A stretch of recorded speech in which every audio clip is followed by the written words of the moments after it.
Ito na nga mga kababayan, Luzon, Visayas, and Republic of Mindanao, Province of China and Digong, ang Netherlands. Netherlands.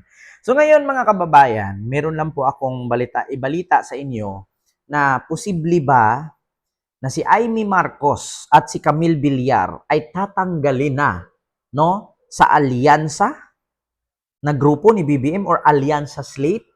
Posible ba na tatanggalin si Amy Marcos at si Camille Villar sa alyansa ng pagbabago senatorial slate ni Pangulong Bongbong Marcos? Ito po ang balita sa TV Patrol. Pakinggan nyo po. Tuloy-tuloy ang Hindi ko po pwedeng i-play dito kasi actually, balita po ito ng TV Patrol. Amy Marcos at Camille Villar tatanggalin sa alyansa slate ni PBBM. So ito, hindi ko po siya dito i-play itong ABS-CBN kasi alam ko po at ang TV Patrol, ang lakas po nito mang-block. Iba-block nila. Pero at least, iparinig ko sa inyo yung Moses at re-reaction na natin para hindi tayo masabing fake news. So ito na. kanya ng mga pambato ng administrasyon sa ilalim ng alyansa para sa bagong Pilipinas sa Calabarzon, ang pinakamaraming botante para sa halalang 2025 na may 9.7 milyon. Sa kanilang panunuyo sa mga botante sa Laguna, nangako ang mga kandidato ng administrasyon na itutulak ang pagpasa sa Land Use Act sakaling manalo. So, nasa Laguna, nag-iikot ngayon yung mga senador na hilera ni Pangulong Bongbong Marcos. Nandiyan si Tito Soto, si Abby Binay, si Binhor Abalos, Erwin Tulfo, si Tolentino, si Ping Lacson, sino pa? Bukod kay Ping Lacson, si Rimulya? Si Rimulya ba to? Ay, hindi pala, iba. Hindi ko alam kung sino tong isa, Ito, nasa gilid, katabi ni Tolentino. So, kung napansin nyo po dito mga kababayan, wala po si Amy Marcos at si Camille Villar. Bakit? Si Camille Villar at si Amy Marcos ay nasa bandang Caloocan nag-iikot. Hindi sumama dito sa bandang Laguna. Nitong 1, 2, 3, 4, 5, 6, 7. Siyam. Pitong kandidato. Wala si Amy at si Camille dito. Ito, continue natin. Ng administrasyon sa ilalim ng alyansa para sa bagong Pilipinas sa Calabarzon, ang pinakamaraming botante para sa halalang 2025 na may 9.7 milyon. Sa kanilang panunuyo sa mga botante sa Laguna, nangako ang mga kandidato ng administrasyon na itutulak ang pagpasa sa Land Use Act sakaling manalo. Ito'y kahit pa kasama sa kanilang grupo si Representative Camille Villar. Kilala ang kanilang pamilya sa land development habang chairperson ng Senate Committee on Environment si Senator Cynthia Villar. Tamang paggamit ng lupa. Natin, ng publiko, ng gobyerno, ng pribado, pumasa sa House. Sa Senado naman hindi pumasa yung Land Use Act. Kaya pala wala si Camille Villar dito sa rally na to mga kababayan kasi ang pinag-uusapan pala dito sa agenda, iikot ang ngayon sa Laguna at pahalagahan natin yung pagdating sa mga Land Use Act. Alam nyo naman po, itong mga Villar ay mahilig po ito sa lupa. Sabi ko nga sa inyo, si Cynthia Villar yan yung Queen Elizabeth version sa Philippines. Kasi bakit? Alam mo, huwag kayo magalit na tinawag kong Queen Elizabeth version sa Philippines. Kasi si Queen Elizabeth doon sa Europa, halos po, 1/3 ng Europe pagmamay-ari, ni Queen Elizabeth. 1/3. Tama ba? O 3/4? 3/4 ng Europe pagmamay-ari, ni Queen Elizabeth ang kalupaan. So, kung dito sa Pilipinas naman, Queen Elizabeth version, itong si Cynthia Villar. Bakit? Meron na nga silang city.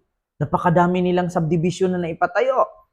Kaya po rason siguro kung wala si Camille Villar dito kasi ayaw niya na pag-usapan itong patungkol sa mga Land Use Act na to or batas na pagtamang gamit sa lupa. Kasi sa ngayon mga kababayan parang lumiliit yung sakahan. Napansin niyo na umuunti na yung palayan. Bakit? Kasi halos yung mga palayan noon ginawa ng subdivision ngayon. Kung nandito si Camille Villar, makantsawan siya dito, magaganon siya ngayon. Bakit? Kasi alam naman ng lahat na land developer itong magulang ni Camille Villar at mahilig sila sa lupa. Kaya, talagang makantsawan siya dito. Kaya din siguro, isa sa rason na wala siya dito. Continue. Kayo na lang manghula kung bakit. Yung naiwanan pang 90,000 hectares Hmm. na agriculture lands na alienable, disposable, pwedeng pag-aralan ng local government officials dito kung ano yung pwedeng i-propagate dahil talaga mabilis ang development, magugulat ka na lang, nawawala ang mga palayan. What we could do is give incentives siguro on the local level. We must pass the National Land Use Act. Naabuso na po eh. Nabayaran ka namin na ganito, bibiling ko yung lupa mo na ilang milyon. Without thinking na lumiliit po yung ating agricultural land. Yan, kasi we keep on developing, ginagawa yung subdivision, etc. So, iisipin ko ngayon kung paano ma-link yung 1 pound, 1 product law na pinasa namin ilang buwan na nakakalipas dito sa para mapunuan yung kakulungan ng ating land use plan. Nang sa ganon, ay hindi mabawasan yung ating agricultural land. Wala naman sina Senator Amy Marcos at Representative Villar na nag-motorcade sa Caloocan nitong umaga. Tanong sa Alyansa Slate, may plano ba silang tanggalin o kakalas na nga ba sina Marcos at Villar sa mga pambato ng administrasyon? Tanong ngayon sa alyansa ni BBM, pagkatapos ng birahin ni Aimee, si Pangulong Bongbong Marcos sa hearing sa Senado patungkol sa pagka-aresto kay Digong. Ang tanong ngayon mga kababayan, tatanggalin ba kaya ni BBM itong si Aimee at si Camille? Or manatili na si Aimee ay kahilera sa alyansa slate ni BBM? So ito po, pakinggan natin. Umugong ang tensyon kasunod ng pag-aresto kay dating Pangulong Rodrigo Duterte. I cannot answer that question for them, no? So, I think, like for Amy, siguro siya dapat ang makasagot nung tanong na yun. Sinagot naman ng presidential sister ang hindi pagbanggit sa kanya ng kanyang kapatid na si Pangulong Ferdinand Bongbong Marcos Jr. sa talumpati nito sa campaign rally sa Cavite. Yung tungkol sa rally na hindi na ako binanggit, okay lang. Tiisan tayo, wala tayong magawa. Nahihirapan ako, hindi ko nakakausap ang aking kapatid kundi sa publiko at maraming humaharang. Samantala, mga taga-Bagak Bataan naman ang sinuyo ni dating Senador Bam Aquino. Nangako siyang aaksyonan ang hinaing ng mga nagtitinda at mamimili. Nangampanya naman si dating Senador Kiko Pangilinan at kinausap ang mga estudyante ng Foundation University sa Dumaguete City. Kinonsulta rin niya ang mga mangingisda sa Barangay Banilad kung saan nangako itong isusulong ang mga batas na poprotekta sa kalikasan at karagatan. Nakiisa naman si independent candidate na si Ariel Querubin sa isang rally na inorganisa ng mga magsasaka ng Gimba Nueva Ecija. Binigyang diin ni Querubin na dapat habulin ang mga smuggler at hoarder at palakasin ang lokal na produksyon. Harleen Delgado. So actually mga kababayan, kung ganito lang din naman ang mangyayari sa senatorial slate ni Pangulong Bongbong Marcos, dapat mas pinili ni BBM yung mga opposition side. Di ba? O ano ba ibig sabihin nun, Ken, sinasabi mo? Much better na pinili dapat ni Pangulong Bongbong Marcos na gawin niyang slate sa kanyang mga senatorial candidate yung mga liberal. Bakit?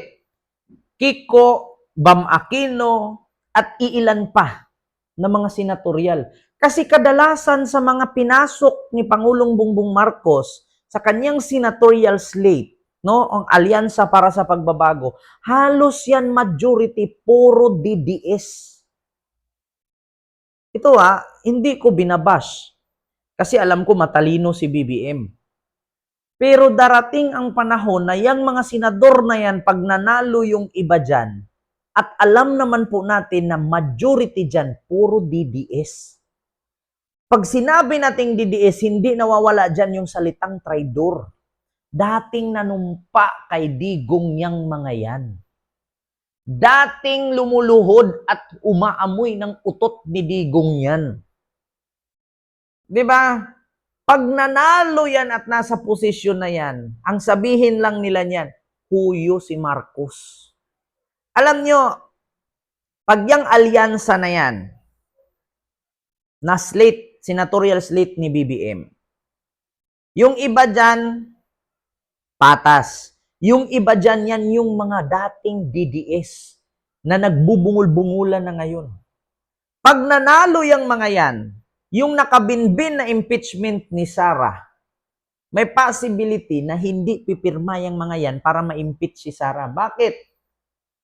Yung kay Sara doon na hilera, sure na pabor kay Sara yun. Yung na kay BBM na mga kandidato pagka-senador, majority dyan, puro DDS. So manalo man umatalo, yang mga manok ni BBM, kay Sara pa rin papabor yan. Kaya kung ako kay BBM, mas magandang pinili niya yung mga Liberal Party senador. Bakit? Yun ang sure na hindi siya tatraidorin. Bakit? Never naman siyang trinaidor nun. Bakit? Naging miyembro ba ng gabinete niya yung mga yon? Hindi. Hindi katulad kay Sara na naging miyembro ng gabinete na at vice presidente pa niya, pero pinagmumura siya at binantaan siya. Diba? Walang record pagtatraidor ang Liberal Party kay BBM. Pero kung iyong mga slit ng senatorial slit niya ngayon, tandaan ninyo, kapatid nga niya, binaboy siya.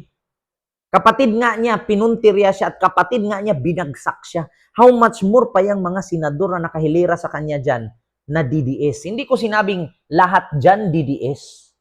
Wala naman akong pinangalanan. Pero alam nyo naman po, mga nanonood sa akin, kung sino sa mga senador slate ng alyansa ni BBM ang mga DDS dyan. Di ba?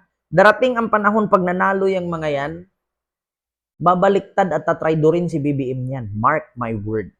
So yun lang, mga kababayan.